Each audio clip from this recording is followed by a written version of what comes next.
It's December 14th, 2021, and you're listening to the Beer Temple Podcast. Remember, this is what we wanted. Remember, this is what we said. To never be heard or seen from again. Remember, this is what we wanted. Remember, this is what we said. To never be heard or seen from again.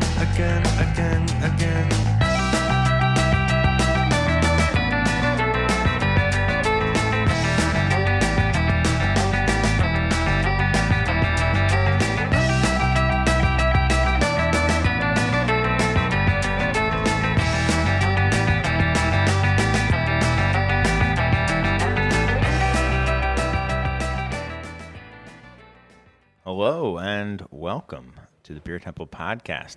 What a majestic, lovely fade in. One of your best. That was one of the better fades I've Probably seen. the best I've seen. Definitely the best of the month. Yeah. Best of the year. I won't go that far. The best of the month. All right. He's got some pretty amazing Recency fades. bias, I guess. Yeah, it's true. Yeah. Exactly.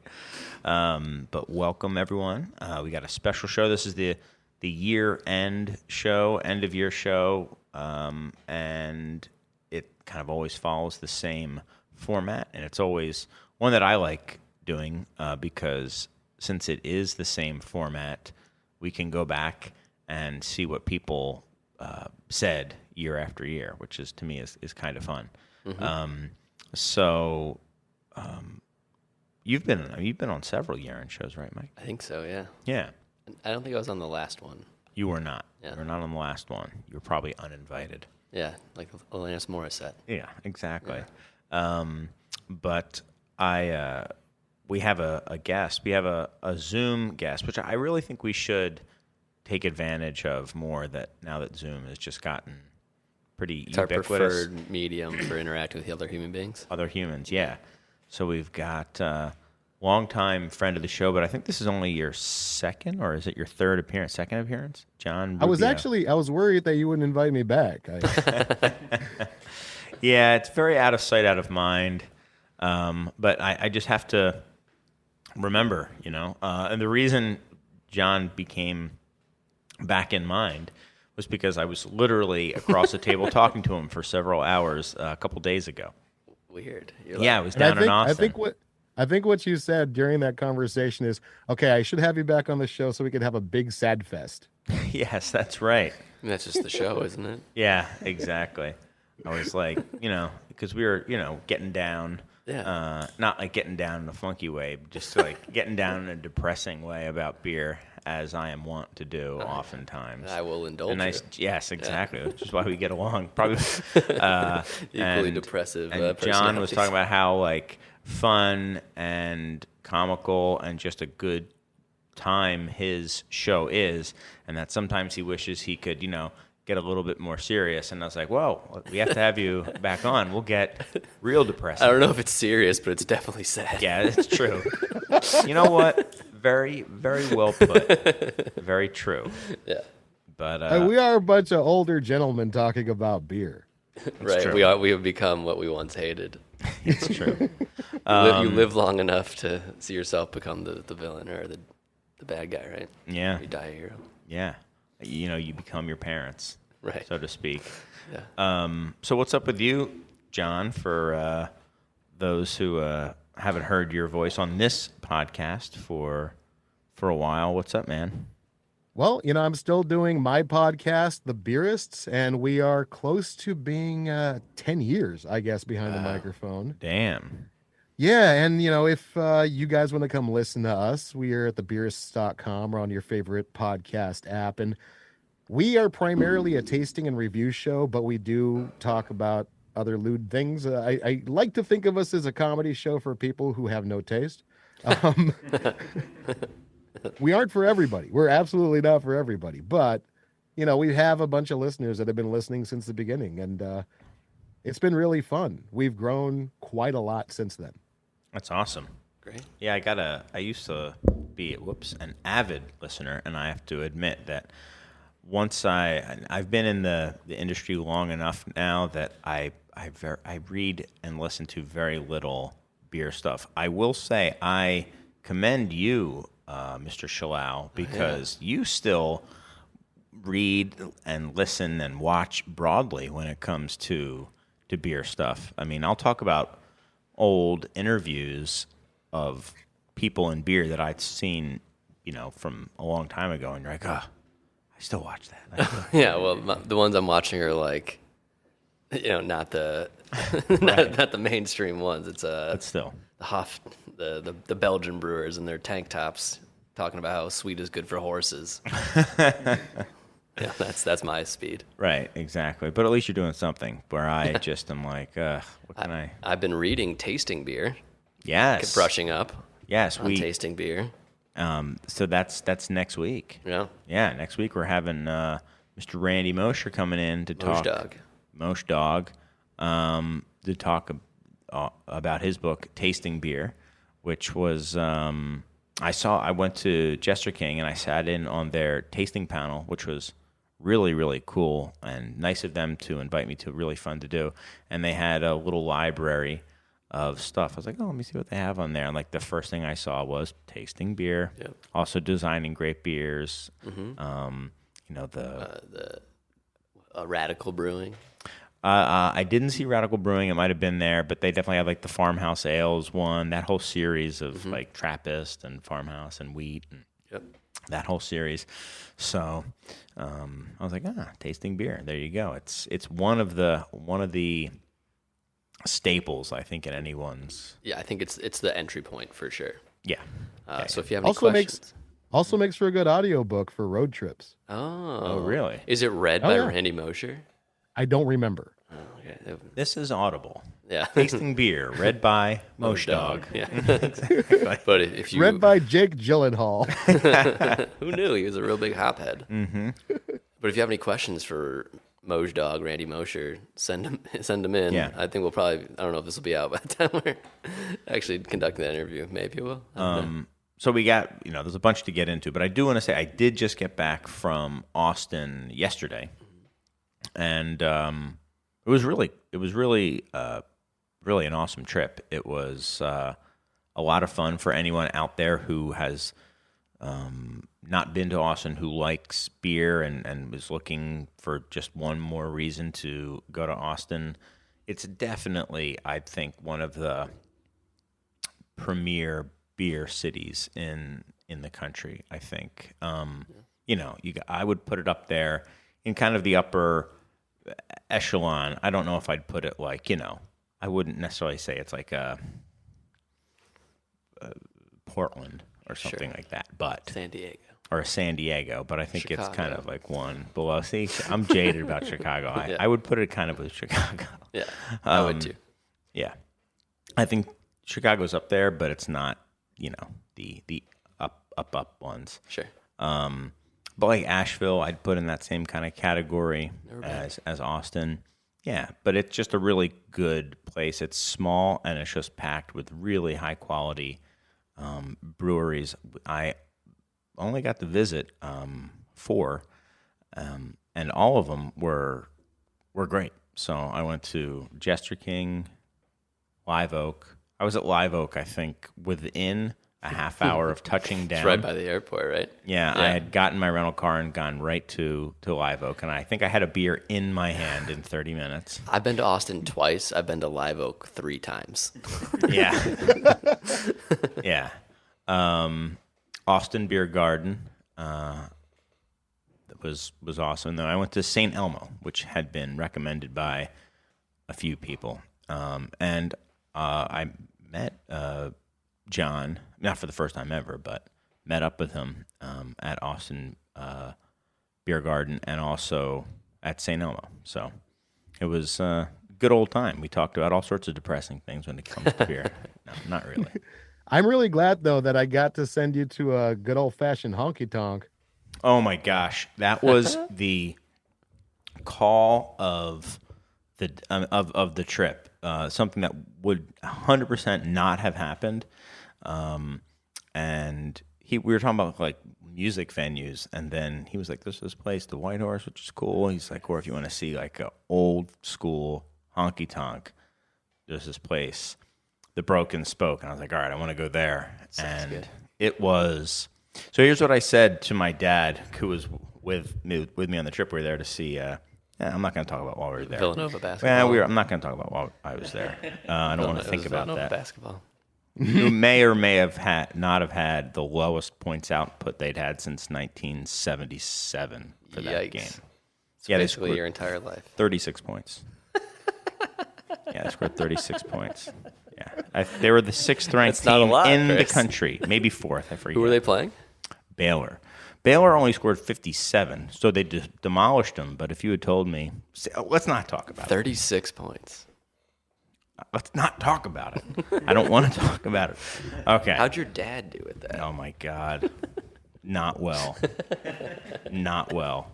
Sorry, I'll stop now. So we go to this honky tonk, and I told my dad, just in the past couple of years, I've been to several foreign countries. I've been to, well, most recently I was in Scotland and in Ireland. So, but then I've been to Belgium a few times. Was in France, Denmark, Sweden, and the most I said, you kind of get there, and culturally you can kind of like, okay, this is different, but I kind of get it.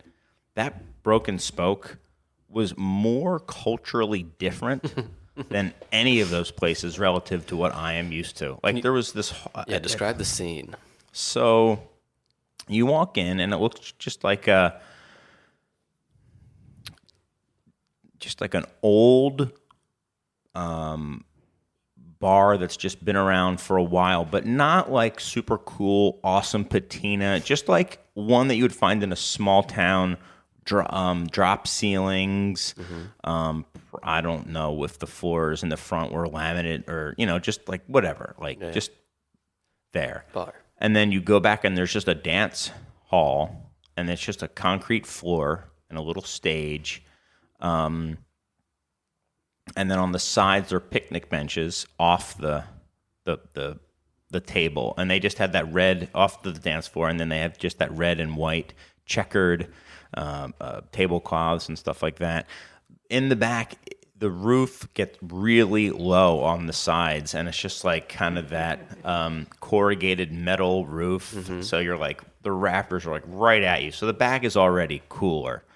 And then you see keep the dance floor clear, big like handwritten signs, and a huge sign that's like, no line dancing.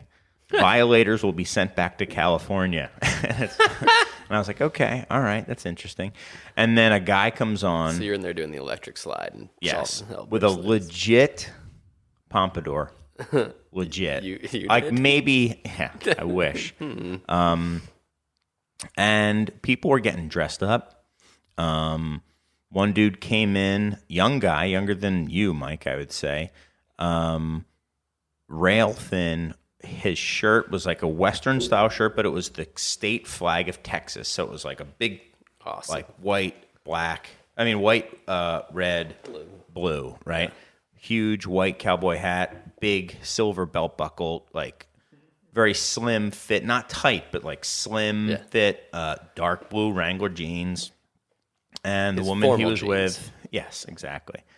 And had one of those country Western dresses on with a big, long neck scarf just around, and they were like out for a night out dancing, and that was the general vibe. There were a lot of people kind of dressed like that. They were, more dressed up than most, but nobody was there like bumming around. They were, they wanted to come correct somewhat and dancing. And if you were talking to a woman, a guy would just come up and just let's go dance, and they would dance do like a two-step. You got your girl stolen? Exactly. Wow. You got to learn to dance. Usually Chris. by like a septuagenarian. They're the smoothest. Yeah. Just a really good time. People are having fun, and it's funny. I saw like two guys who were probably in their 20s, like off to the side talking, in their cowboy hats and stuff, and they were just sitting there talking about like the dance moves, like, all right, and then I like to do this, and just talking about their little moves and stuff. And it was It was a scene, man. Yeah. I didn't even know, John, that a honky tonk was a dance thing. I just thought that's what you called a Texas dive bar. You'd call it a And honky tonk. that was the point, Chris. You asked me for recommendations for places around close to where we were. Yeah. And I was thinking, there are like 5 or 6 things knocking around in my head, or I could drop Chicago guy into the cold, deep end of the pool that is Texas. You made the right call. Head first. And to give you an idea, if you were scouting a location for a movie and said, I need a Texas bar, and you ended up at the Broken Spoke, the guy who judges whether or not they're going to use that for the movie is going to go, no, nobody's going to actually believe that's a real place. Yeah. You know what? I don't know if you said that to me or if I said that to you, but I had that conversation with somebody Yeah. when I was there. And all the people, I know I said to my dad, I was like, these people are out of central casting. Yeah, you're in like the Truman Show. Right? Yes, it's like too on the nose. Yeah. And like John said, no one would believe it because it's 2021. Right. Like, Yeah. Right. Not there, it isn't. Right. Yeah. Well, no, it is there, but that's what you do in 2021. There it's 1977, and Villanova just scored 35 points. Very funny. Very funny. Thank you. It's called a callback. Yeah. So it was. It was a good time, and there were people there who were, were visiting Texas, but like knew how to dance, and they're like, well, this is the Texas two-step, and we don't do the two-step like that where I'm from, and there's a whole etiquette to how you're supposed to dance and how you're supposed to move around, and so you're not bogging up the works of the dance floor and stuff like that. Huh.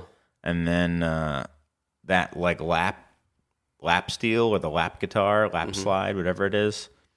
Such a cool instrument. I don't think I'd ever really seen one in person. But you look at one of those, you're like, can you possibly play that? Like, how do you know where the notes are? Yeah. And I went to music school, and I look at that, and I'm like, the hell is going on? So I there? stood as close as I am to you, and just watched this guy playing this instrument because it was super cool. Yeah, pretty amazing.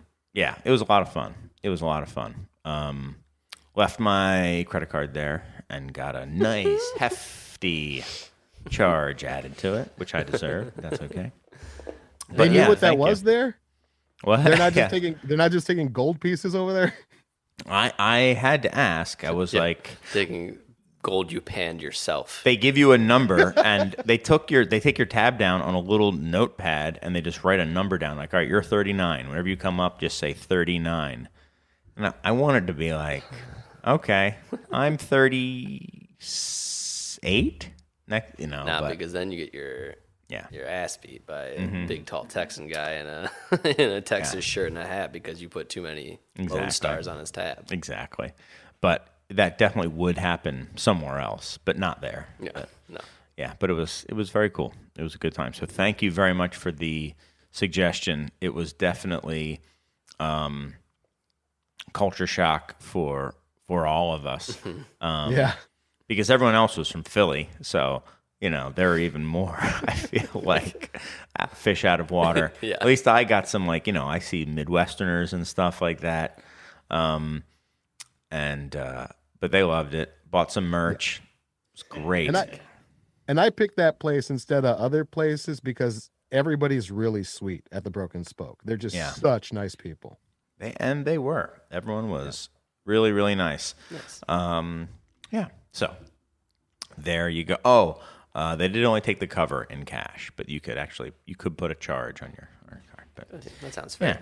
Yeah. So anyway, that was awesome. But we've taken way too much time talking about that. It was a good time. It was a good time. So the rundown we're going to do is we're going to talk about our beers of the year, unless there's something you want to talk about before we get into it. Okay. No. We're going to go beers of the year.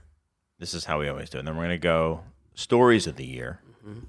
And then we're going to do what were our predictions in 2020 for 2021 and laugh at how accurate I was. And then we're going to give our predictions for 2022, which people next year will be amazed at how accurate we all We all were. Okay. So I think we should just get into it with the easy one. No wrong answers. What for our beers of the year, and that can be for. I just like to let people out there know that can be for any reason. It can be what you felt was the most significant beer. It can be your favorite beer. It can be whatever, but it has to have a tie to 2021.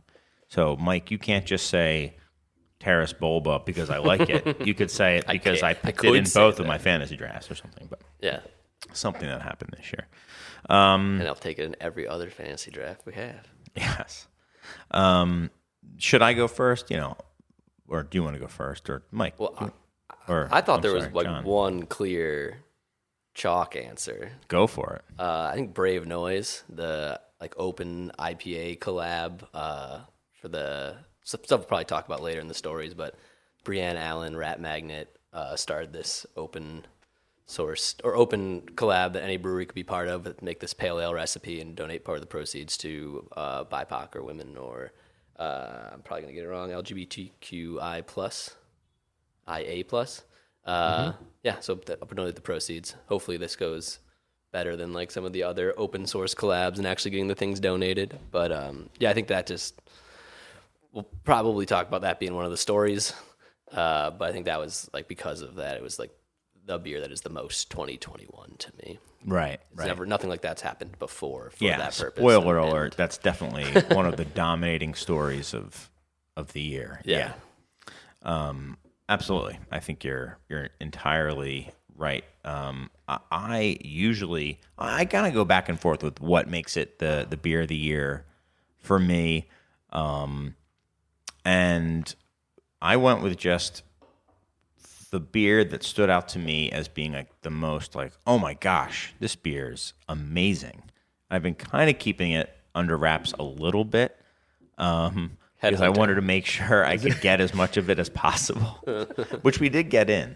But Goose Island's cola. Yes, the cola variant. No, it was Tilken's latest batch that was released of wine grape lambics. They did a Gewürztraminer lambic. Best fruited lambic I can remember having. I mean, I know that like Lou Pepe Creek is kind of like always my go-to for a favorite.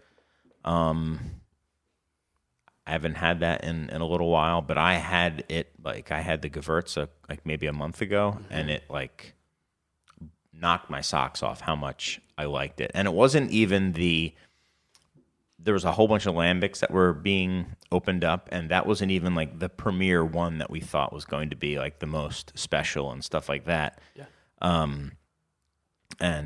Yeah. So I also, sorry, John, I have a bottle of it chilling in our chiller too. Woo! So we can, if we want to try it, we can try it. We'll pour us in a mason jar and mail it down to you in Texas. Yeah, that's true. We can do that. That'd be nice. Yeah. But it was just absolutely amazing, tropical, and yeah, just a wonderful integration of fruit into lambic. And you get a little jaded about things. Some people do anyway. And then you have beers like that, and you're like, oh my gosh. Because sometimes you see them going through, and Tilken's done a whole bunch of wine grape variants. Mm-hmm. And you're like, okay, well, they're just, it's the new thing. It's they want to have new stuff all the time. Calling up the fruit puree company, the wine juice puree company. Exactly. But hey, I mean, it crushed this time. So awesome. Yeah. So that was my beer of the year was the Tilken Gewürz. How about you, John? I actually had one of those Tilkens a few days ago. That was also phenomenal. Yeah. Absolutely. That's not that isn't my beer of the year though. My beer of the year is going to be a real funny pick for me, but I think this is a beer that finally nailed something that I've been sort of following my entire life since I saw my alcoholic uncle drinking what is it? O'Doul's? Yes. Weihenstephaner's non-alcoholic. Oh, really? Nice. Yeah, that was actually quite a revelation to me because it actually tastes like a light Hefeweizen, that if I just drank somewhere else and I didn't know what I was drinking, I wouldn't be any of the wiser. It was really, really good. Interesting. Hmm. Interesting. What I forgot about this until just now, but when I was in Ireland, there's a Guinness NA out there on Oh, wow. draft. I've heard it's a huge thing throughout Europe because of aging populations there being much more of a traditional beer culture. Mm-hmm. So people there want to keep drinking their beer, but they're getting older and don't want to drink as much. Yeah. It was, I mean, the Guinness one was, so it was fairly close.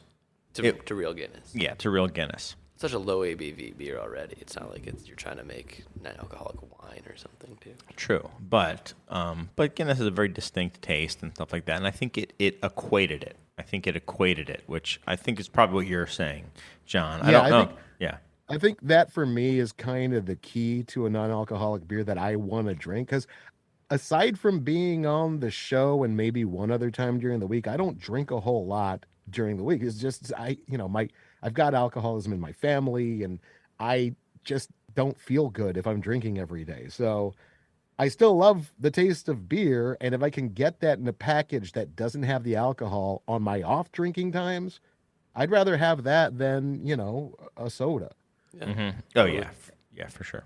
And this year is very much has been the year that non-alcoholic beers have sort of leapt to the front of the line for a lot of people. And I'm not going to stop drinking beer. I think beer so far is still very superior to not the non-alcoholic options, but they're catching up, man. There are a lot of really interesting techniques and methods that are being used now that are getting it really, really close to being a viable competitor for even people who like alcoholic beers.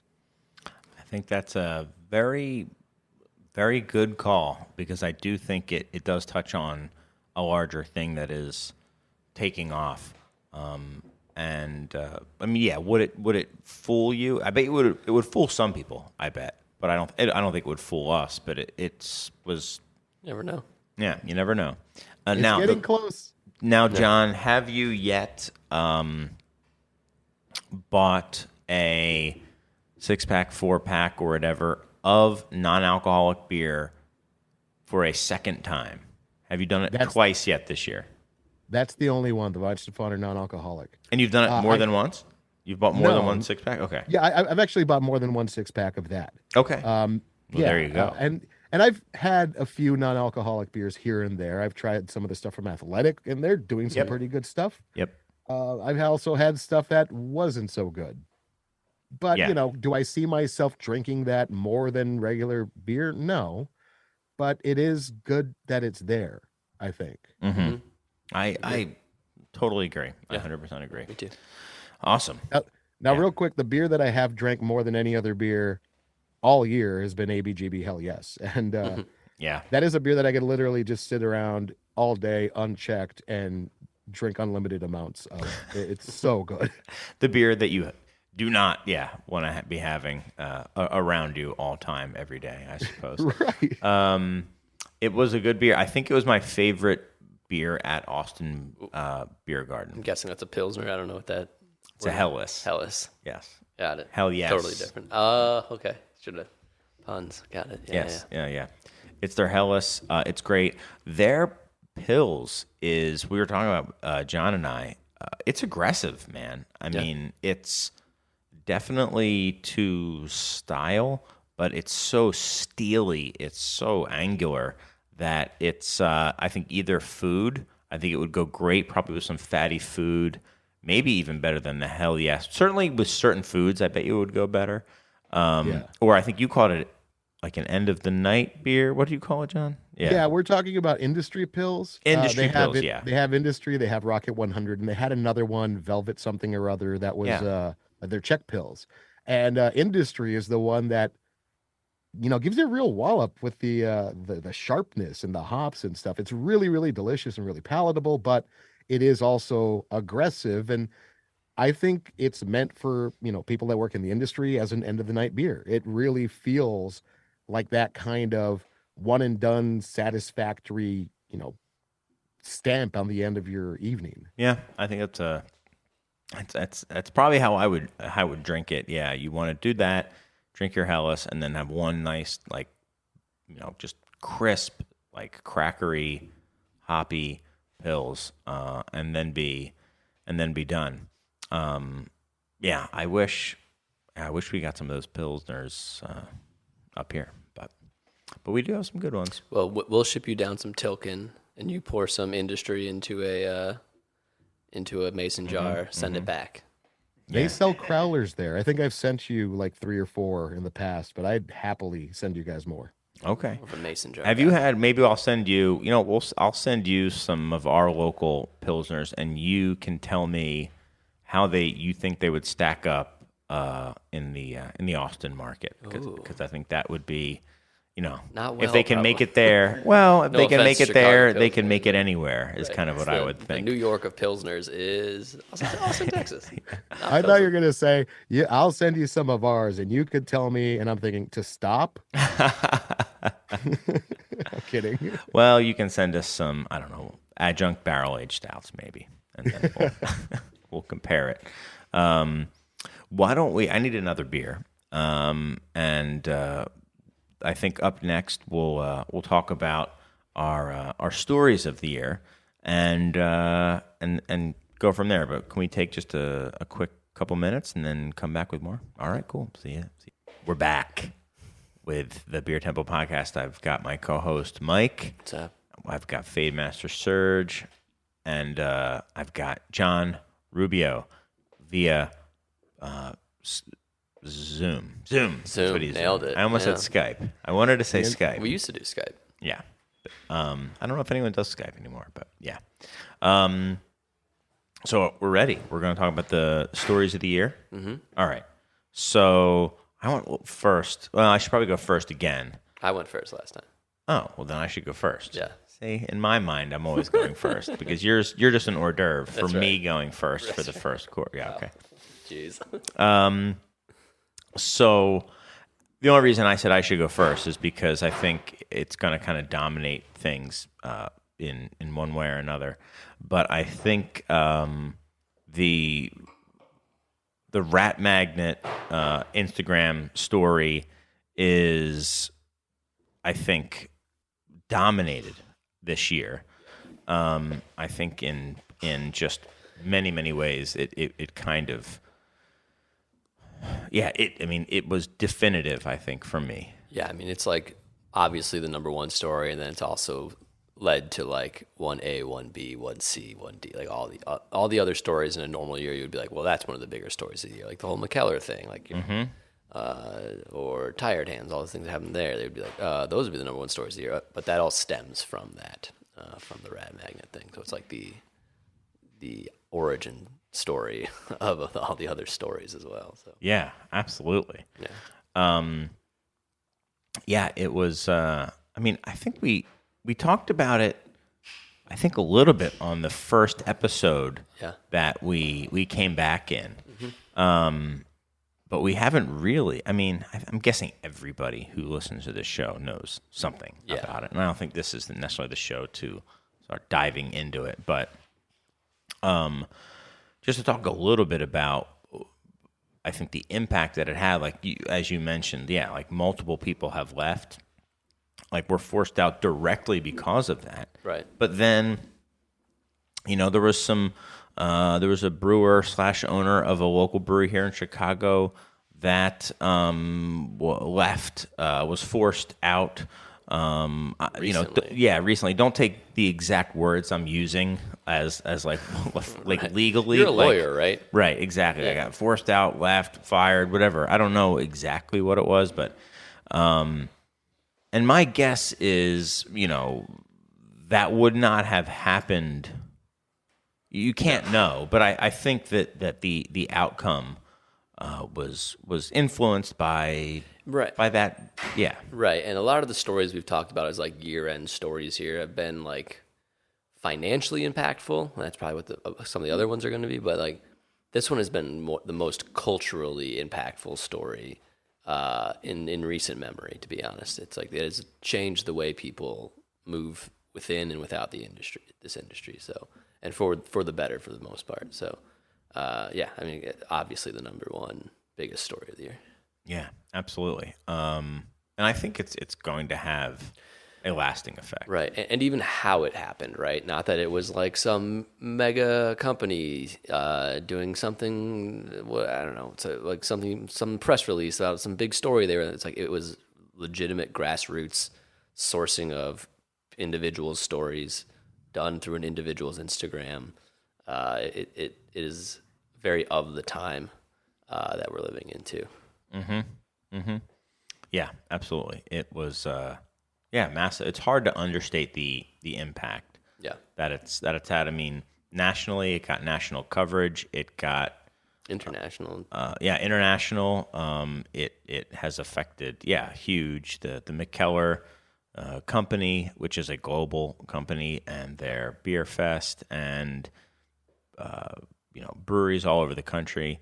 And including right here in Chicago, and I'm assuming it's had impacts as well in Austin, John. Like I said, hard to understate. How big an impact it's had. And it's also hard to understate how long these things have been going on, and how many times people have tried to come forward and maybe say something about it and just get silenced, just get their voices shut the hell up, because who are you, right? And it's so sad to me that this industry, this craft beer, which is supposedly built on, rah, we're like all in this together. This is like a big cultural movement and it's all positive and we're trying to fight for what's good, has been hiding a lot of seedy shit underneath of its top layer. There's a very small patina that looks really good on top of a bunch of stuff that looks really bad. And I hope more people come forward and tell their stories or hold people accountable for their actions. It's sad that it's taken this long, but I'm glad it's starting to come out. And I do think this is like the beginning. I think so too. There's been other little stories that have a similar theme or share similar themes. Maybe not about sexual assault or kind of predatory sexual behavior, but I think the fact that it's the alcohol industry and that leads often to other things that are negative, that are very well known to have associations with alcohol.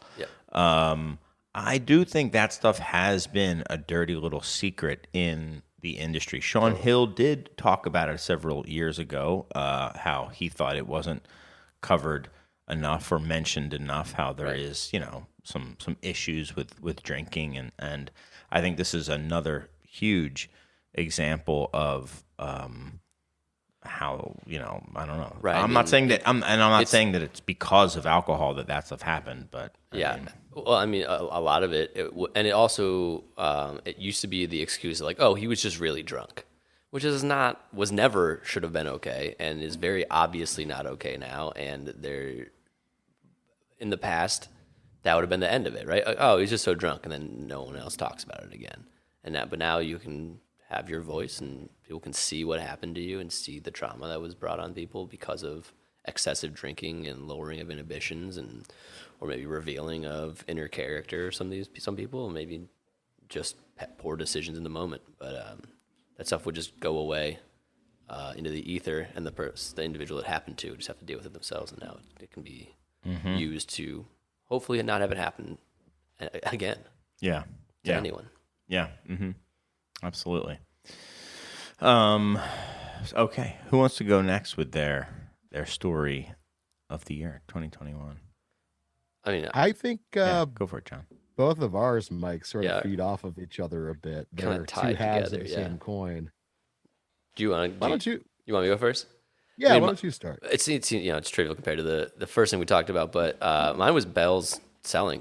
Bell's, a fiercely independent company selling to Kieran. Why for you was it such a big deal? It had been a while since any of those sales, I even cared at all about a sale of a small brewery. Because you get kind of numb to it. Happens a lot, and then you're just like, who cares about that brand anyway? But I remember the last one that I cared about. Yeah, what was it? Which one was it? Firestone Walker. Yeah, I think that was the same for me. Then I got calloused at that. I was just like, I can't. I can't. But then it also slowed down, right? There weren't as many acquisitions. They kind of got their players and their pieces, and they were like, all right, we'll use these as our chess pieces. But I didn't see this one coming, and it's a brewery that I actually drink their beer on a regular basis, and one that I was like excited about it being, still being one of the few large breweries that was independent. Mm-hmm. I remember when Don was in here, we were looking through his data that he has, and that like the now the largest independent brewery making craft beer according to like scan data, which isn't the same as the BA, but it's like somewhere around like 50th or 70th in total volume of brewery. That's the biggest independent producer. It's crazy. And it's just it was sad. It was sad for me as we talked about it as like a consumer and as someone who came of age believing about the things people were saying about craft beer and that we were being told by the owners of these breweries that just like it's kind of the last one. And I'm like, well, they're still doing it. I guess Sierra Nevada is still out there. Yingling, really carrying the torch for if you talk to the BA. Sure. But no, it was one of the ones that I actually like was for lack of a term, grew up drinking and was somewhat emotionally attached to, and thought they they made it this far, like they're good, and then all of a sudden they're sold, and it's just sucks. Yeah, it's not. I don't. I don't want to get into the late stage mercantilism of how does everything have to get bought up by people that have more money than other people, but it just another reminder that that's the nature of how these things go, and it's very unfortunate. Yeah, I think the only other brewery left that would truly kind of hit me would be Sierra Nevada at this point. There's other smaller ones that are like, oh, man, that hurts. Like if New Glarus, for whatever reason, sold, I'd be like, oh, that sucks. Yeah. That one would sting, man. Yeah, that would really sting. I think those two were the ones that for me that are still left where I'm like, man, you were the best of us. Well, what about there's a third too? No, there is another, as Yoda, Ghost Yoda said, or no, not Ghost Yoda when he said it.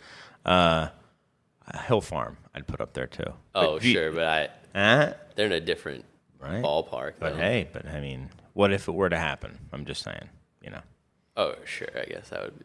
I don't know. I think I have less of an attachment to that brewery. Okay. I don't know. But if they happened, I would be like, at two. Yeah. Yeah. But it's a short list, I guess, is my point. Right. It's a very short list. Yep. And it's one less, especially for Midwesterners. I mean, right. That well, was and a big one. another thing about it to me is that like a lot of these breweries that get sold recently, like they're zombies. Like they're making beers that I haven't connected with in a very long time because they're not trying to get me to drink them anymore, or they're not geographically close. Like New Belgium was a few years ago, but how long ago was it? I don't even know. But I hadn't had a New Belgium beer in right. And I went back and I had a Fat Tire and I'm like, this is fine. But Two Hearted is like I actually connect with the liquid and I drink that on a regular basis. And they're still doing well. They're doing what they're doing. And they still seemed like a vibrant, relatively nimble, creator-driven company. Yeah.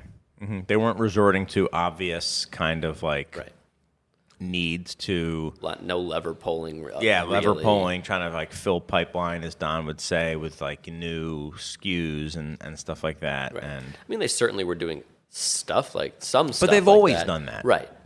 But the soul of it seemed to be untainted. But this is all just my conjecture of it. I will say, I didn't even think about it. I'm drinking a Bell's, and a Kieran double cream stout now. Yeah, Kieran double cream. Didn't even think about it. This was brewed before the acquisition, so This is pre-pro. It's pure. Yeah, this is pure. And I hardly ever on this show get a beer and then just get the same thing again. Yeah. And we have a pretty nice list going. Great list. But I was like, I just want more of that. It's just, and it's a double cream stout. Talk about a throwback. A 6% double cream stout. Yeah. Yeah. That is like, that's their quote unquote sweet stout. And it's, I'm sure, the sweetest, the driest stout we've had on in probably quite a while. Right. So, yeah, that one stung, man. That stung. And then, yeah, why don't you piggyback on top of that one, John? Yeah, well, if that stung, let's talk about some more serious stuff. I know that we're talking about brewery acquisitions and how, we as people who have been sold this idea of what craft beer is feel bad when a larger brewery comes in and buys a favorite. We've been, like you said, Mike, we have this idea that was given to us by craft beer that they're fiercely independent, they're fighting the big guy, and until eventually they become assimilated by the big guy. And in Bell's case, I kind of understand Larry Bell. He's kind of apparently done and kind of ready to move on. So it only makes sense for him to cash out and have, some money for him and his family to live comfortably for the rest of their lives. And that's wonderful and admirable to me. Otherwise, what do? Just close and let that go away? I don't think that's an option at that point, really. Well, there were some, you just very short. Go ahead. I think there were some succession. I don't think their succession plans worked. Right. Well, apparently not. But the idea being like, that they had some stuff in place, it seemed like, but then there was a reversal. Kendall Roy got kind of knocked off the CEO position, and then they did what they wanted. But anyway, go on, John. Well, and either way, a few $1 million here and there will be a good deciding factor for some folks. Yeah. Yeah, I mean, and that's the thing when you talk about this. I'm like, if anyone gave me anywhere close to the money I assume they're getting for that, I'm like, oh yeah, you can't not take generational wealth. It's Yeah. And what really stung for me more than anything else, more than them getting sold, was who they actually sold to. And what all the press releases said is we're going to be entering in a partnership with New Belgium, and we are now New Belgium's sister brewery. And it seems like they're trying to hide the fact that they sold to Lion. Like nowhere in their press releases said that. Yeah. It was all about New Belgium. And it was only with some a little bit of actual reporting that people said it was, sold to Lion. And the reason that maybe somebody wouldn't want you to know that they're selling to Lion is because Lion's a subsidiary of Kirin. And Kirin, my story of the year is that they recently, just in February, finally pulled out of their joint venture partnership with Myanmar Economic Holdings after the commander-in-chief of the military who runs that led a military coup to seize control of that government because that's what they do. Yeah. Right. A little bit of background. So in 2015, Kirin invested in Myanmar Brewery and Mandalay Brewery in partnership with Myanmar Economic Holdings Limited, which is controlled by their military and was overseen by the commander-in-chief, Senior General Min Aung Hlaing.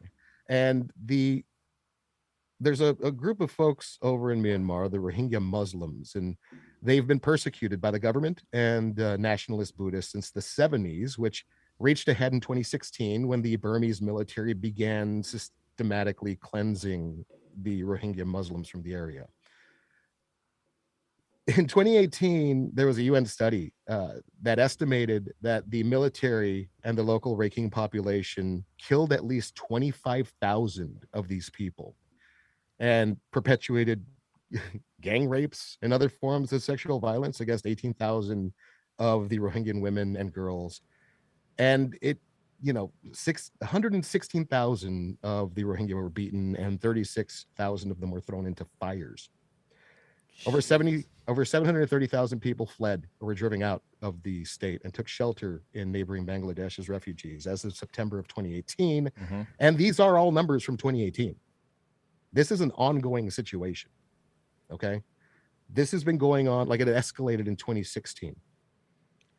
In 2018, a UN mission investigating the atrocities against these folks in Myanmar said that doing business with Myanmar Economic Holdings posed a high risk, and this is their quote, high risk of contributing to human rights violations. Remember that Kirin is partners with these folks, these Myanmar Economic Holdings run by their military. Well, that study was done in 2018, and in December of 2019, New Belgium's employee owners voted to approve the sale of the brewery to Lion Little World Beverages, a subsidiary of Kirin, a deal resulting in over $200 million for their workers. Yeah, we used to be pissed off about people selling to BA because InBev because they stole shelf space. February of 2021, Kirin finally pulls out of their joint venture partnership with Myanmar because of the coup. Because that was a bridge too far, apparently. Right. Or probably because they got called out for it. Like the fire became a little too hot for them. That's why when a lot of folks are, really mad about, these people sold to San Miguel. I always bring up what happened with New Belgium and how New Belgium was kind of like a beacon of an example of doing good as a brewery. Yep. And you have enough money that you put in front of people where each of their workers are getting $100,000 plus in retirement because of this deal. You'd be surprised who would sell out. You'd be surprised who would, just get rid of all of their morals and ethics and sell to people who are literally murdering a group of people, ethnic cleansing a group of people. It's not fun, man. I mean, no, this whole rat magnet thing, huge. This other thing, also huge. Nobody's talking about this one though. You're right. It's sad. It's really, really appalling. Yeah. And I actually brought this up online to somebody who told me, oh, you know what? They're not doing that anymore. Like Kirin broke ties with them. Okay. So yeah, just because they broke ties, like now everything's cool, right? Jeez. It's funny. I mean, I'm just using that figuratively. When Firestone sold, I was doing some research, or maybe shortly before or shortly after. And it might have been shortly before, and I just came across some atrocities that the Firestone family was involved in. Much more, not quite as recent, but not that long ago. Right. In our lifetimes. Right. Yeah. Man, it really upsets you. I think I've talked about it on the show in the past, but look up Kirin's partnership with Myanmar Economic Holdings. Look up some of the stuff that Firestone has done in Africa with some of their rubber plantations. It is harrowing. Gosh. It's real, It's stuff you look at and you're like, oh yeah, I have an emotional connection to Too Hard, so it's sad. It's a whole different level of it's funding genocide. It's right, or a company that is morally okay with it at this point. Yeah. Yeah. But I also understand the whole Too Hard is a big deal to me because it's the thing you see every day, right? I mean, it's your life and you're living it, and that's the thing that you're interacting with, and sharing that beer with people you love is something very intensely personal, Mm-hmm. And it's hard sometimes to shift your focus to something that maybe doesn't have very much to do with you. Right. Other than maybe your money went to that company that is funding this, It's hard, it's really hard. It's the same thing that I've been saying when, people were, oh, I'm never going to buy a Bourbon County Stout because they're an InBev company now. When I tell them, yeah, you wrote that opinion on a cell phone that was made by Chinese baby hands. And again, like these are all problems. These are all big deals Yeah, that we yeah. have to that we have to live with and listen to and somehow reconcile. But I think the more that people talk about them and the more that people understand the depths that these things go and how far they stretch and how, even though you want to do good buying from one company, that doesn't mean that they aren't buying stuff from another company nested with another company that is doing really, really horrible stuff somewhere. Yeah, and that to me becomes, I mean, it becomes very hard to grapple with. What are you supposed to do? You have to have some trust in. I mean, just as humans, we have to believe certain things because if we're skeptical about literally everything, we wouldn't walk outside our door Oh, because it's we would be paralyzing. too. Right. Yeah. Well, what if What if this and this and this? Where do they support? Where do they get this from? Where do they get that from? And you almost feel bad for not knowing. I admit I am woefully undereducated on Kieran's corporate holdings and stuff. We didn't bring it up at all when we were talking about Bell selling to them, which I think speaks to your point, John, that it's not getting any coverage. I think we can, yeah, well, there's a whole bunch of reasons why that probably isn't happening, but it doesn't affect, Americans. It doesn't affect people that, are right here and now and stuff like that. And it's twice removed, and it takes some more abstract thinking and, Right. you know. Like our economic system evolved way faster than we have as human beings to go from not that many generations ago. Everything you bought came from close by. It's the only way it could happen. And if someone was a dick, you're like, well, I'm not going to buy meat from him anymore. But then that was the end of it, right? Right. I don't, Now- because now he it's like- beats his kid or whatever it is. He's a Right. jerk. Because of international, company, like capitalism, I guess. It's impossible to hold all these things in your head and know all of them and behave in a way where you don't engage with any of them and live in modern society in any way that we would view as normal. We've all become complicit in it without our consent. And what you don't want to have happen is for you to throw up your hands and be like, I can never know, and I can't think about it. I just have to, it's just beer, and I'm just going to not think about it and do it, which I'm sure we all are doing that for certain things. But I think for us being this close to the beer industry, I don't think we really can. I don't think it's right for us to do that. I mean, I try to my personal choices as consumption of the things I buy for myself and for the brewery. I try to do that. I try to work with people that I know. I get our malt from a guy who lives in Indiana. I basically only buy beer from you, or from breweries, but I know the people who own them. But what do you do? I mean, we carry Firestone, we carry Bells, we carry New Belgium. Well, even beyond that, who's making the local computer? Who makes a local? Right. It's like you can't. There's some goods you can't just replace with a equally pleasing version from the guy you know. Yeah. What's up, And John? that's the thing, like I'm a graphic designer. I work in branding. I'm dependent on a computer to get my job done to actually live. I didn't know that was going to be the case when I was, going to school for this, but this is kind of the way things kind of played out forever now, right? I mean, this is kind of what the hand I've been dealt.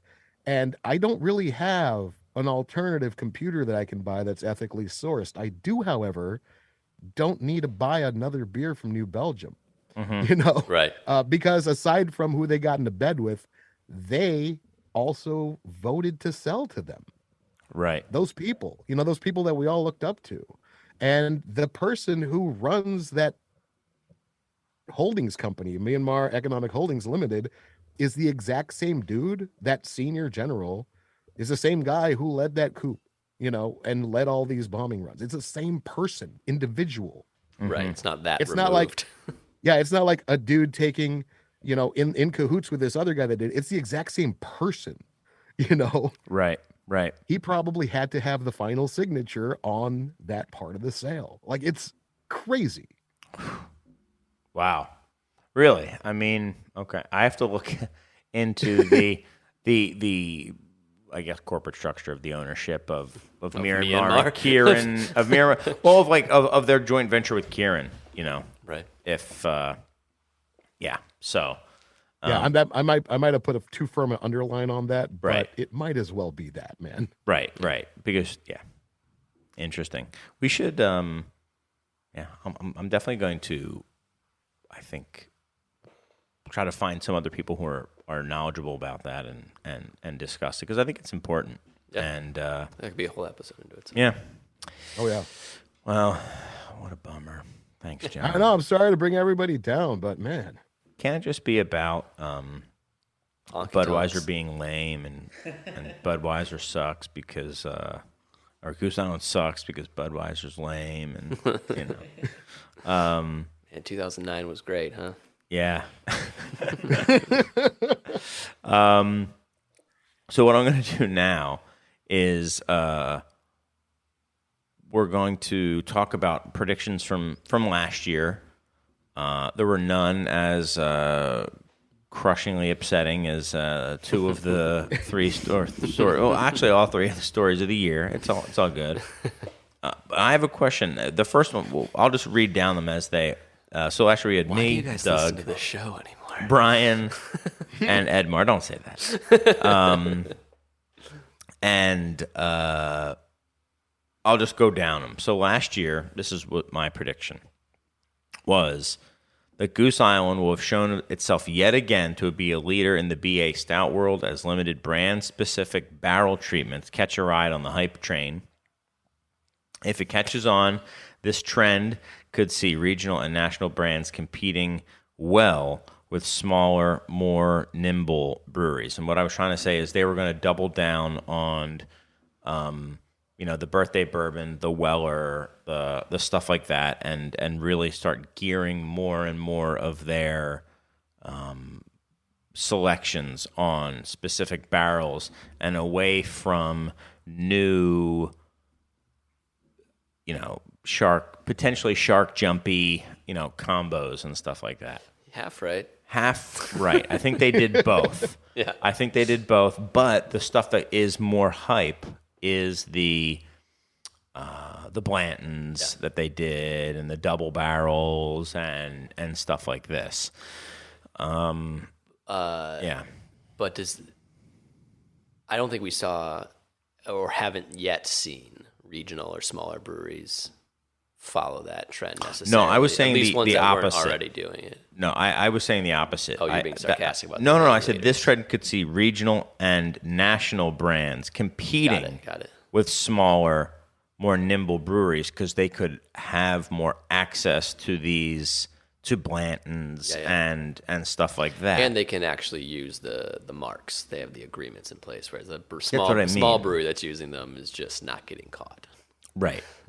Well, you're allowed to say it's in a Blanton's barrel if you use a Blanton's barrel. If you buy a Blanton's barrel, I think that's what Mike said. Mike Siegel was that you can put it on the bottle, but you can't use their logo. You can't use their any imaging. Use the words, but you can't use the mark. Right. that might also vary by state. Okay. So I guess in a way I would like to say, yeah, I think it did kind of happen. I think I was half right. I still think it's a potential. I also don't know how many other big brands really care to fight in that space anymore. It's really more what's happening. Yeah. But I could see, Goose Island. I definitely think they're going to continue to do it, because the most hyped stuff this year was the Blanton. the Blantons and stuff like that. So I don't know, not a total fail. Doug's prediction was ouch. And what he went on to say was that essentially it's going to be a really tough year this year for breweries. I think I don't want to put words into his or restate incorrectly. I know he will listen to this and tell me if I got it wrong. But I thought he said by barrels, more breweries will close than open this year. I don't know if that was right. I have a feeling it didn't. The big reckoning by barrels. Yeah. I don't. Not by numbers. Like, there obviously will be more new breweries than there will be breweries closed. But he seemed to think that the overall barrels will be in the red. I think barrels produced is certainly in the red. I don't know if it's because of closure. Right. And there was not the big reckoning that people were talking about where there's just it's gonna be a bloodbath and COVID's gonna close up a bunch of breweries. Actually, the last numbers were year over year. It was up 5%, I think, between 21 and 2020. Which makes total sense. But it was down 9% from 2019 to 2020. Right. It was only regained 5%. Those are numbers from June, I think, or July. Okay. So I don't know more recent. Okay. Yeah, so I'll give him a mostly wrong. Mostly wrong, I would say. Brian had a whole bunch of different predictions, but he said, I'm anticipating a large return to normalcy by June 21. Nope. Partially. I think it probably depends on where you are. If you're in parts of Texas, I was in Waco. Stuff's pretty much returned to normal but I think there. return is the thing there. How different did it get? Right. Okay, I don't know. Albeit a long road to recovery, still definite landscape changes in terms of larger crowds, beer fests, sanitation measures, traffic flow, etc. Of course, and more retail and brewery closings are coming. National chains going more local, such as Target / Walmart. He had a whole bunch of predictions there. I mean, there is some return to normalcy. I think there's been an overall large return to normalcy by June 21. I think that's... Sure, but then we ebbed back. Like we did ebb back. We're wearing masks, at least in Chicago. Or indoors, exactly. So. Austin, too. Yeah. It's a little more lax in Austin than it is in Chicago, but not by much. Right. I wouldn't say that's normal. Okay. Unless it's a normalization of the non-normal. Is what Austin almost has an 80% vaccination rate, which is actually kind of incredible. Yeah, that's crazy. We did say a large return to normalcy, albeit a long road to recovery still. So, I don't know. Anyway, there are some larger crowds and beer fests and stuff like that, but it has not returned totally to normal at all there, I don't think. No. Yeah, retail and brewery closings coming. I don't think you really got that one. National chains going more local, I guess. It's hard to tell. I don't really shop at those places very much. Okay, look at you. We just talked about it like last segment. Yeah. All right, I'll give him a mostly wrong. Yeah. Okay. And then Edmar, he said the effects of COVID-19, the pandemic, will continue throughout 2021. He thinks that more breweries will diversify as a hedge. Edmar certainly did. Mm-hmm. I think he was giving us a prediction of what he was doing. His are just for him. And that, businesses and breweries that take the next round of PPP will survive. I think he's just showing what he was planning on doing. That's what Edmar was thinking about. I think he's probably the most right so far. Diversification, I don't think most breweries have done that. Not in the way he's thinking. But I think most breweries have survived. I don't know if I can attribute it to taking PPP loans, but... Yeah, that'd be a hard thing to say for to certain. quantify. But I mean, you haven't seen this big closure that was like, oh, this is going to burst the bubble. This is what's going to get us back to being overpopulated. And people have been talking about that for years before the pandemic. Right. And like, well, now it's going to happen. And in a weird way, the pandemic and the PPP loans may have helped, not like helped, but like may have prolonged the inevitable of that longer than we thought. Like without a pandemic, I don't know. That's speaking out of school, but it's possible that might have kicked that can a little further down the road. Okay. Yes. Maybe it did. Maybe they're kind of zombie breweries as Tony McGee Yeah, called them. yes, Dead breweries, just they're still around because of this money that was given to them. I mean, cheap money is always helpful, even if your sales aren't that. Well, let me ask you guys: do you think there is going to be either a drawn out or fairly quick reckoning? Like, do you? And when I say fairly quick, I mean like maybe over 2 or 3 years, and I'd say drawn out, I would say over the course of the next 8 or 9 years. Are we going to see breweries like the general trend as it's understood is in your city, in your area, there will be breweries closing and opening kind of at a equal rate, or that you will see maybe the big news will be when the ones close, not the new ones that open?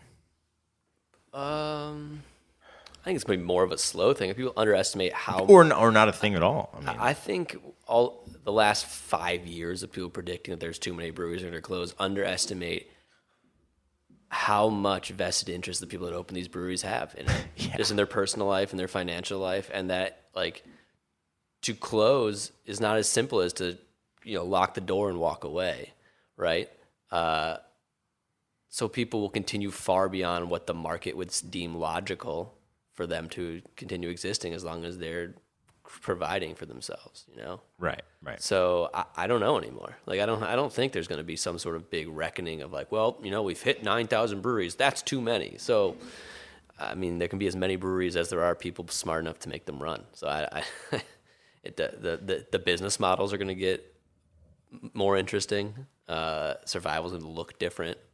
But I think that I would have been in the boat of being like, lots of things are going to close, but it hasn't happened. It hasn't. And you haven't even seen it like remotely happen. Right, exactly. It's like not even close. So, and people are still opening breweries. Right? That's what, yeah. So I don't know anymore on that one. Every year up until now, I've been like, yeah, going to be a lot of closures. I can think of hardly any that would have been purely because like the business didn't run correctly. The only one I can think of in Chicago had extenuating circumstances related to Me Too. So I don't know. I can't even. I don't think so. Well, okay. There were a few that closed last year. Or was it 2 years ago? When did Five Rabbit all but close? I mean, I think they're still their brand still exists, kind of, but yeah, I don't know. I don't know if they've officially said they're closed yet. Like they were gonna reopen as a tap room kind of thing. Like, and that's part of what I'm talking about. Like these things will live on. The barrelage might be reduced. Right. But the brands and these companies will live on. Okay. I wonder if that's actually happened or not. I'm ignorant as to that, but that's a very tiny little example. But yeah, maybe that's what will happen. It's like, yeah, we're just going to become. They might just kind of like slowly flicker out. Like we're going to become. We're going to keep our draft room, our tap room open because that's a nice resource. That's a nice revenue generator. But now our production capability, we're going to be essentially it's going to flip, and we're going to be a brew pub without food. Now we're a tap room. Yeah, and we're not even a brew pub without food. We're a tap room, but we contract brew, and then they can just kind of.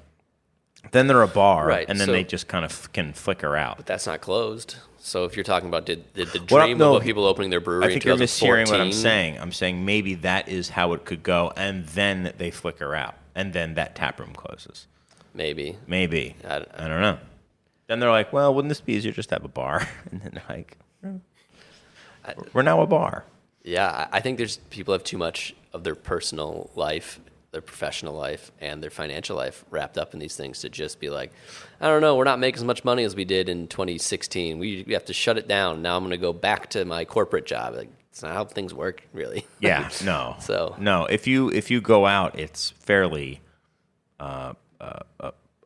violent and catastrophic oftentimes because it's like you go until like the machine breaks. And I think people that don't own businesses don't get the fact that there isn't like an obvious point where you're like, unless you're insolvent, there isn't an obvious point where you're like, oh, well, it's not going the way we thought, so let's get rid of the dream, right? Meaning It's insolvent is what I meant by like a catastrophic and violent like collapse. your lenders will not put the lock on the door because you owe them too much money. But there's not like, I mean, our brewery, I run a very small brewery. It's making a very small amount of money for the last 2 years, and every day it's like, well, I'm not where we thought we should be when I started this 2 years ago for obvious reasons, 2.5 years ago. But it's not like there's some.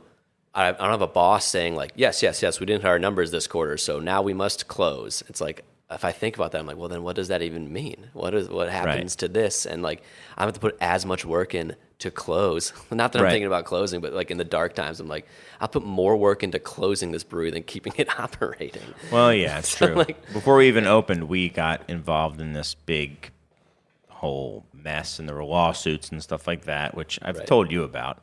I might have even mentioned on the show over the past 6 years or something like that. But yeah, at one point my wife was like, maybe we should wind this down. It was before we'd even opened. Yeah. And I was like, what does winding it down mean? It doesn't, like, the money's already been borrowed and used. Like, you have to pay it back. The only way out is forward. And people, only way out is through. And people that choose to do the things that we choose to do aren't like that, Econ 101 idea of a rational actor, right? Like all of like the economics like that is based on people behaving rationally. And that's not how anyone behaves. Sure. Certainly not people that open breweries and bottle shops and, I don't know, podcasts. Like they do this because of an emotional appeal, emotional ties to it. And so that changes your decision making. Well, in a valid way. What's that, John? And I've heard stories from people, getting emails from listeners and stuff that they're working for a brewery that has essentially gotten rid of their entire staff and are slowly falling off, and that for the last 3 months, it's literally been the owner and, one of their kids running everything. And I don't know. I don't know if that's just the way things always are, or if this is just how it's going to slowly kind of taper off in the next I think that's couple how of years. It's going to go. Yeah. I think it's going to be they slowly just kind of flicker out. Then a lease runs out, or they paid back their loan or whatever, and then that's when you end those things. It's not just like it's not going exactly how I thought. With like a whimper, they don't go out with a bang or a crash or something like that. No. I do think, though, that's just kind of how stuff it just slowly slows down. So that's an upper to talk about. Hey, but on the other end of the coin, I know another brewery personally that is, since like the whole COVID thing started, and they've actually, gotten things a little bit more closed at their tap room and spread out on their grounds. And I know that there's a brewery that I know that has actually done like 50% more business since the COVID thing. Yeah, I know at least one brewery owner who's had a similar comment. Actually, I was just I visited a couple weeks ago Goldfinger for the first time.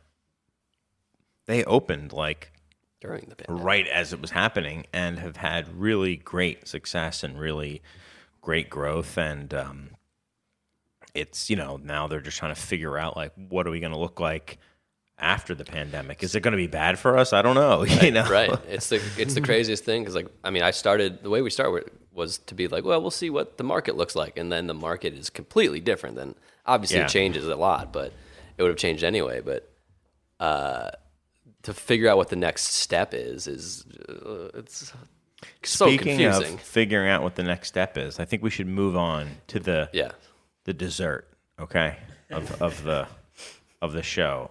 Our predictions. Yep. You have to hold us to these because we're all experts, guys. We know where this market is going. We know beer. That's right. And we know the trends. Like I just said. Yeah. Every time anybody asks me, what I think is next, you should just You go say- back and listen to these every year of what I thought was next every year, and then decide if you still want to ask me or not. Maybe you do. Maybe you don't. Your prediction this year going to be Fatheads Hazies finally takes over the I mean, world? how many years I said hazies are going to drop off? It's like, yeah, Fathead becomes a top 3 brewery in the world. All based on the fact that Chris Quinn buys a 12 That I every enjoy day. it. That I enjoy it. Yeah. Yeah. 2022 predictions. Who wants to go first?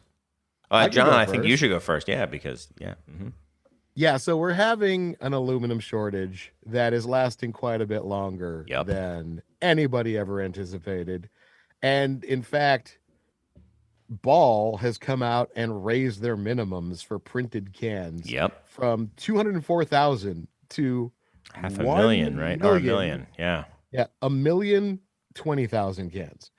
And they're also planning on raising prices on each can by as much as 50%. That's huge. That's the market Not working just for you. What's that? I said, that's the market working for you. Yeah. And, it's not only going to be impacting breweries that pre-print cans, but also everybody else when those breweries start moving to on-demand shrink wrap, sticker. They're buying a bunch of blanks. There's going to be a big pool of breweries fighting for the same can allocations, and that's going to be nuts. So my prediction is we're going to see a resurgence of bottles. Yep.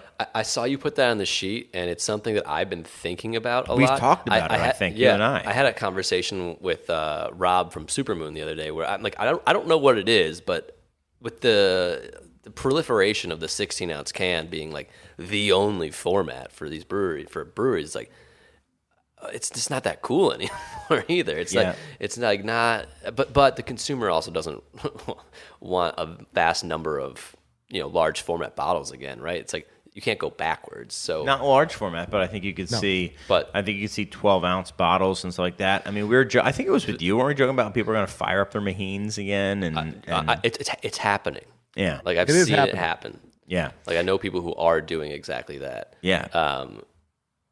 Yeah, but that then becomes like, who's still got their Mahine? Is it still functioning? Like it's not just like you just flip a switch and now you can do bottles. There's a lot that goes into Bottling lines are expensive. real ones are even cheap. Yeah. cheap ones are, and I think they're probably more expensive than canning lines, like the Yes. entry level canning Yeah. lines and the entry level bottling lines. I think the bottling lines are much more expensive. The glass is harder to store. It weighs a lot more. It costs more to expensive to ship. ship. All that stuff. So there's a lot of reasons that we went to cans. But now a lot of these breweries that went to cans are going to have to get a new warehouse to store all these millions of cans that they have to buy at a time. Right. Well, I will say, there are companies that do that. I bet there's a So bunch of Berlin, used, buy stock in Berlin if they're probably a bunch of used or mothballed bottling lines out there because a lot of breweries switched. Yeah. And they might be able to switch back, or they might be somewhere. Someone's bought them maybe and is getting ready to try to sell them again. And all it'll take is a micro trend with Instagram influencers who are now in bottles, and then it's cool again, and then bang, it's because the switch to cans has been so crazy. I think it was fueled for a lot of reasons, but a lot of it, one of the reasons became trendiness. Yeah. For sure. I mean, there were breweries who spent a lot of money they did not want to, and that's the important thing, because they spent a lot of money on a lot of things. They did not feel like doing it. They're like, ugh, we have to get in cans to be competitive now because that's what's selling. Yeah. It's gonna suck for a bottle shop. It's so much easier to sell cans than bottles. I don't mean like easier to sell to a person, but like it's a harder sell to sell a bottle. But it's just like they weigh more. You can't stack them as well. All these things. Right. And when that, I think it was a Credit Suisse article came out saying that all the cans are allocated for the next 2 years, that probably came out about a year ago at this point. I was just like, yeah, sure, but as soon as draft beer is back, all of the cans that people wanted to pre-buy will be back in the market. It'll be fine. But draft beer hasn't come back quite as much as they thought it would. So it's a compounding problem of that. And I'm sure some of that is still the not fully return to normal. We were talking about before, like having to, going out doesn't feel the same as it did before, so you're less likely to just go out and indulge in the way. But I think part of that is also just consumer behavior might have been fundamentally changed over the last 2+ years of how you enjoy things, what you're. It's not going to switch back. It's not going to switch back overnight. Right. It's not going to be I think it'll slowly. Yeah, that's what I meant.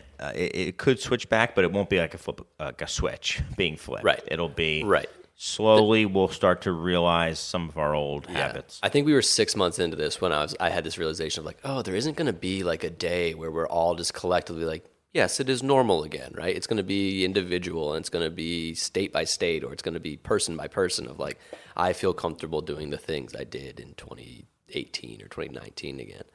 Killer prediction. One of the best predictions. 100%. I was going to say my secondary or tertiary story of 2021 was going to be supply chain stuff, and it was that can story was one that we meant to bring up, but we just ran out of time in a previous show. But it's a huge story. That increase in the minimum is huge. John, what's up? So I have a slightly wackier prediction that's right in line with the resurgence of bottles. It's the resurgence of glass in general. And I think that the wacky version is, how would you like to drink your hazy IPAs out of a glass Mandarin orange? People are doing that, aren't they? Yeah, but having like funny shaped bottles, that's going to be the next thing. Like an Orangina, like the old Orangina bottles and stuff. Or the excess fresh squeezed lemon bottles that look like lemons and limes. Yes. Or a bottle in the shape of a Tico glass. Yeah. Yeah. Will plastic become a thing? They're plastic cans already. So maybe I wonder if that's like a thing. Yeah, maybe somebody will figure out how to make cans. that work with beer. Yeah. I mean, I don't know. One of the companies is based in Illinois, I think, that makes these alternative clear plastic cans that take the same tops as normal aluminum cans. Okay. Yeah. How would you like to drink your fat head's headhunter out of a glass head? Like the Skull vodka. Right. Yes. Exactly. I would hate it personally, but I'm sure someone would like it. I'm sure if you did it in the right, get a lot of Instagram. If you tickled my fancy in the right way, I'm sure I would be like, yeah, I have to buy that. I have to buy that. If it's not shaped like the Crystal Skull vodka, but like the Fathead logo, or like Jungle Boogie in the shape of like a skull tiki glass. Yeah. You know, I mean, ceramic skull tiki. It just has a crimp top, and you just pull it off, and it's a tiki glass. All right, that one. I like that. I like that you have your pick, and then you have like the stretch pick. Yeah, your reach school. Yeah, your reach. That is very much in line with the pick. Excellent pick. That's one of my favorite year-end picks so far. Well done. Now mine's not going to be as good, but I'm at least keeping with the theme. No, thank you, John. You did not do that, but mine is a downer. My prediction's a downer. My prediction, I don't know. I don't know. I kind of feel it coming in the air tonight, as Phil Collins would say. I think there will be a buyout or / ownership change of an established Chicago brewery in 2022. This seems like very insider. It's not. I will say I have no knowledge of any particular period. Full stop. I have no knowledge. No, nobody has been. No, I don't know. I have no idea. But I just other than just observations and stuff, and I don't know. I just could see one happening, and I think the Bells thing is kind of well, maybe that'll kick off another round. And there hasn't really been one since Goose Island. I mean, we buy the breweries here. Nowadays we bought Ballast Point, Kings and Convicts. That's a name I haven't heard in a long time. I haven't heard that name in a long time. Come to Chicago. and then get on the metro and go up to a suburb, and then you'll see Kings, Kings and and Convicts, Convicts. and then you will see it. There be dragons. Yeah, I still have not gone. I haven't Made seen the any other Goldfinger, beer. Yeah. Were you lost? How did you get out there? Who drove you? We set up a tour. It was a really. I'm very glad we went. But He was delivering an Uber Eats. Yeah. was like, oh, had Kings and yeah. Convicts. Oh, not there. No, Goldfinger. Yeah, Kings and Convicts.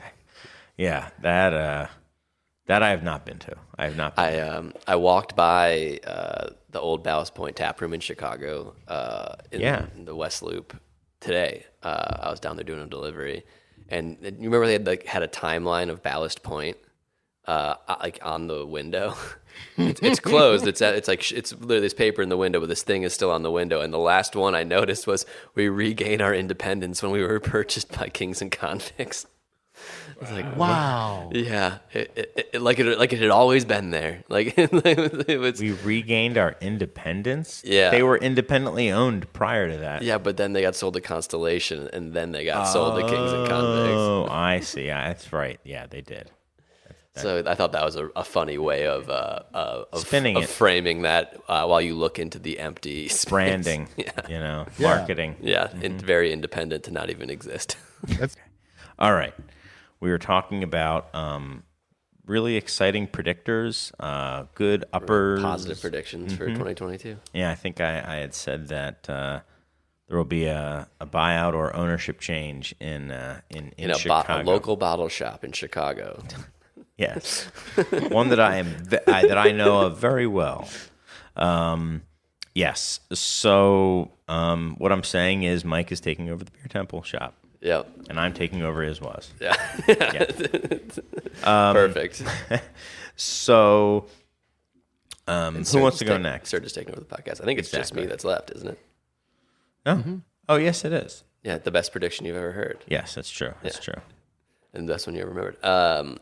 I mean, I guess what the interruption was kind of has to do with mine. And mine is that direct-to-consumer or kind of loophole threading equivalents. Which is what just happened, by the way. Yeah. It's The first one we've ever. ever in our history. Well, and I didn't know that, but or like equivalents of direct to consumer that aren't really direct to consumer, we'll see a huge increase over the next year, bigger than we saw even during the pandemic, because that kind of normalized it, and now people will actually actively use these things, like Taproom. They've been using Tavor, but in states where you can direct ship to other states, or you can direct ship within the state, or you can actually deliver direct to consumer, like in Pennsylvania. I think more states will get those laws, maybe not this year, but more consumers will look for direct or deliver direct to their door things, even more than I think than happened in the pandemic. Yeah. And pro tip, there are some breweries out there that just don't give a shit, and they'll send you whatever they make for whatever they charge. That's good to know. We probably wouldn't publicize that too much. They don't want that. I mean, I still tracked, do it. but- Obviously, they don't care that much. But I mean, it was legal in Illinois for about a year during, shutdown when all tap rooms were shut down, and it became 25% of my business. That was then taken away, but people liked it. People like getting deliveries. yeah, But I Taproom's think- been in touch with us. Yeah, and I don't know if it's Taproom, but there's it's them or another company similar to them, that their model is more that they're native to your website. So it feels like you're ordering it from the brewery. That's Taproom. But it's fulfilled, yeah. Because Taproom has its own website. You can order stuff through Taproom. Yeah, they have like a marketplace. Yeah. And then they have one where they'll do it through, it'll look like a microsite or something like that where. Within your Yes, and it's it'll- native to the brewery's website. Right, and then it'll, depending on the location of the person using it, they'll put it to a different vendor or partner or something like that. Right. And I know not necessarily breweries, but other alcoholic beverage spaces, when they look for funding, one of the main things that the funders want to see is at least some sort of robust direct-to-consumer program. It also is great for non-alcoholic beer because there's no regulation on shipping beer that doesn't have alcohol in it. So a lot of the people that like buy Athletic just buy it right from Athletic, and they get it shipped from Connecticut or wherever they have it warehoused. So, Yeah, why not? that's my prediction. Is that even more so than just in the pandemic when you couldn't go anywhere, the normalization and the proliferation of options like that will cause consumer behavior to ever more order it online and come and steal bourbon from you.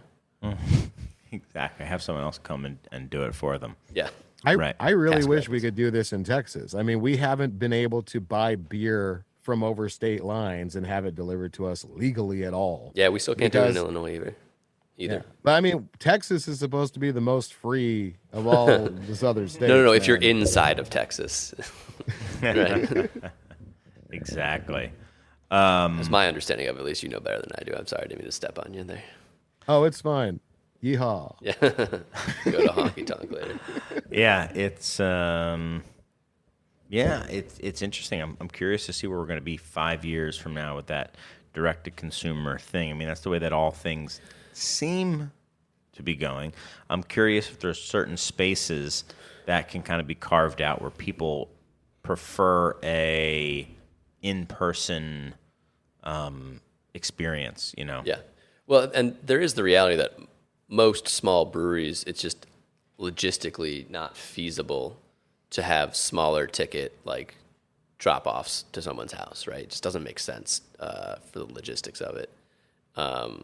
But during the pandemic, when it was supposed to be that the Illinois law was going to stay on the books, we were building that into our business model for whatever happened next, was that this would be a part of our normal operation. Obviously, we couldn't do that, but I see more and more breweries thinking that way, or at least servicing, purchasers in ways that haven't been done before. Just my head's kind of going. I wonder.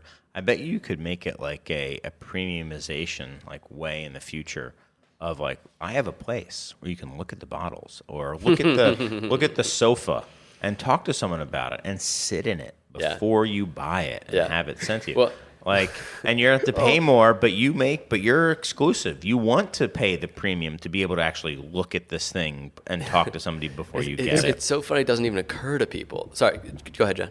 If we're on the cusp of beer showrooms, I'm out. Right. Beer might not be the best example you're of just that, but talking what about if a you bottle could? shop. What if you could? If the law changed somehow, and you could then, you could provide samples to people or something like that. I don't know. Well, and like things that you even 5-10 years ago would never even have considered not buying on the internet. You would be like, I have to go and sit on that thing or try that thing on. People don't even consider not doing it now. So my girlfriend just got a new job where she needs to have like a little bit more of an updated wardrobe. She bought pants and shoes online and they didn't fit. Like the pants didn't fit her right. The shoes were the wrong size. And I'm like, you should just go and Go try the things on. And it was like, and she's a very smart person, which is like, oh yeah, I forgot that like that's like a thing that they can do. It's like, yeah, you order these from oldnavy.com, take the .com part off, and you can just go to you just put that right in Google Maps and you can go.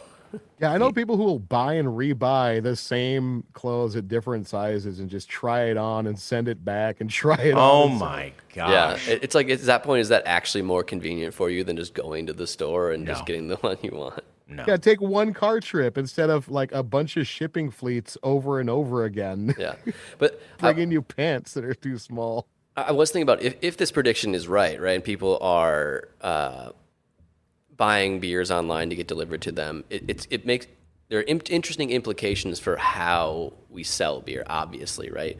Or how a brewery makes a beer enticing to someone.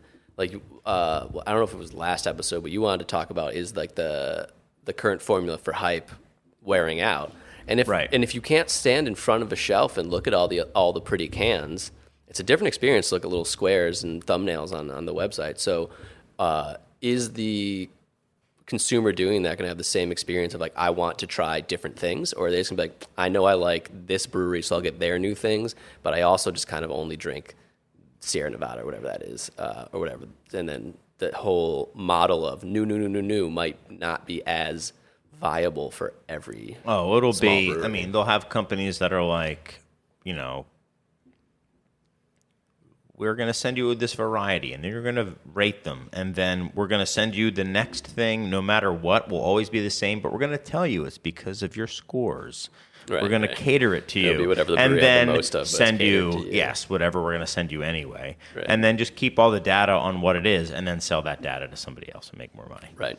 I mean, that's probably, again, me thinking for like 10 seconds, Yeah. but that's probably exactly what will 100%. happen. I mean, people will make it think like it's a customized, catered experience that you couldn't get somewhere else where there's some expert who looked, I take it back. Some algorithm that Right. was expertly attuned to your palate and knows exactly what you're going to like. Now the dictator of Myanmar knows that what type of hazy IPA you like, so that New Belgium can make them. Right. It's just a small world we're living in. I mean, and if Netflix's algorithm, which I'm guessing is probably one of the better ones at doing that, is any indication, it's going to suck. The Yeah, oh, algorithm, because What is the beer equivalent? I mean, really, is it going to be worse than what beer's turned into? Trying to please people's most basal instincts. Like, Have you had a citradelic? No. I mean, it can't get much worse. No, I haven't had it. But I mean, what's the equivalent of Bright, that Will Smith and ogre fantasy cop buddy comedy? Like, what we're making that in beer that exists. What is Smooge? Right? Is it, if it's not, like, what's the, like, I don't know. I'm sorry. no, don't be sorry. Go, man, go. I don't know. I just think we already did it. Like, wait, what else? What more basal things can we appeal to than sweet and booze? Oh, that's not what I mean. I just mean that it will be a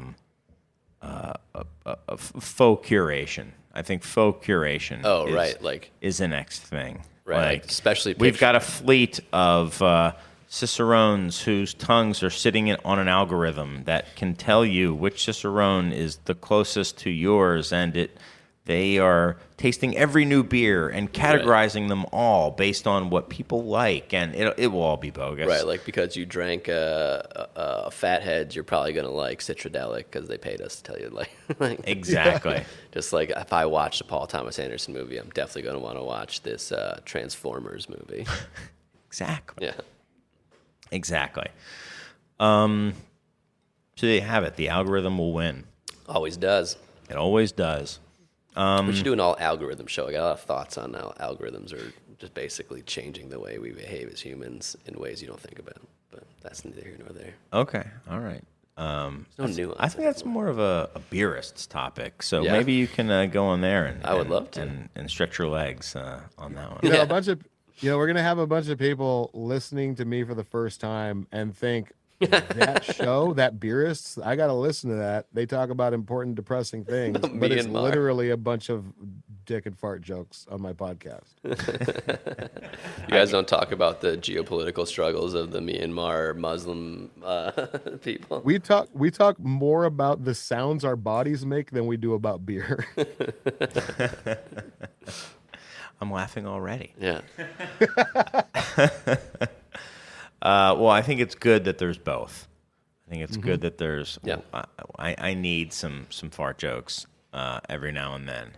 You know. Got to. I mean, if you looked again, talking of algorithms, if you went onto the TikTok, you would see that you would think that all I care about. Now that I think about it, it might be true. Is essentially the video equivalent of just dick and fart jokes. Like just people falling down, getting hit in the nuts, and I'm just like, you know what? This is what I need after a long day. What's that? Ow, my balls. Ow, my balls. Yeah, I am that. Idiocracy. I am that.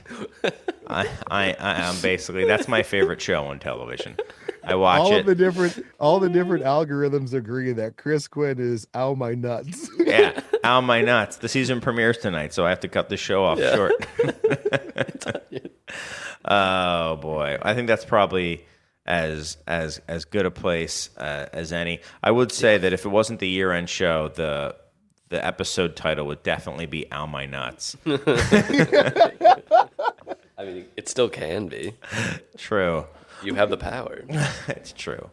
Well, thanks, John. Yeah, thank you thanks so much. for coming on. You did amazing. You won the show. You won the show. Aw. You won. Thanks, guys. You guys are the winners in my heart. Oh, that's what you say to losers. That's what winners say to losers. No, I gotta say, the Beer Temple is probably my favorite beer store in the United States, and Hey. I've been really, really into the beer that you're making. It was so. Oh, thank you. It's been really nice to sit here and talk with you guys. Thanks, Thanks for doing John. that. Is there anything you would like to say in closing before we head out? Ow, my balls. I think the only thing is that I hope that people in the next coming years focus more on doing better in general in the industry and as human beings. Just try to do better, try to be better, and just I don't know, give more of a focus to humanity than yourself. Agreed. All right. It's hard to follow. Great words. But I have to. I feel like I'm obligated to plug the next show, which is about tasting beer and our book club. I have no shame. I'm just going to go ahead and do it. Do it. And for those of you who have read the book, gone out and gotten it, or reread it, insiders at craftbeertemple.com is where you can submit your questions or comments for us to share with Mosh Dog. We'll probably be picking a few of them and discussing them with him. I've gotten some emails from you guys saying that you're excited about this idea, so make it work, and then we'll do another one. So Yeah, it's on you guys, really. contribute to this one, and we'll keep doing them. So that will be next week with our first Beer Temple book club. So All right. anything for you, Mike? No. Okay. Do you want to talk about why you were so lightheaded and dopey Yeah, today? if you could tell I was dopier than usual, I got my booster and my flu shot yesterday, so I'm really I'm doing my best to keep it in the pocket, but I'm a little fried, a little frazzed. Awesome. Well, it showed. All those takes were genuine. Oh, we all know. yeah. I mean, the takes were pure. Yeah, you know me. I don't think booster shots or flu shots affect the hotness of takes. Temperature. Because yours were piping hot. They were Jake level piping hot. Wow, I got into like algorithmic hatred there for a second. Yeah. almost went off the deep end. So Yeah, that might have been where you needed to stop me, because I was like, listen to this. Like, there's no nuance anymore, right, guys? The algorithm doesn't read into your intentions, so we don't read into people's intentions as human beings anymore, and we've lost something. But I'm not going to do that. Yeah, man. Let's go off on a scorching hot take like that. I want to thank Lumpin' Radio. I want to thank all of the listeners, and I want to thank my guest John Rubio, and I want to thank Fade Master Surge for keeping us on point, and I want to thank that fellow who came in and apparently gave us our first DTC via a web He's ahead of order his ever. time. Yeah, so thanks to that guy as well. Hope you like the substitute, because I was out of whatever you wanted. All right, guys, we will see you next week. So long until then. Remember this is what we wanted. Remember this is what we said. To never be heard or seen from again. Remember this is what we wanted. Remember this is what we said. To never be heard or seen from again.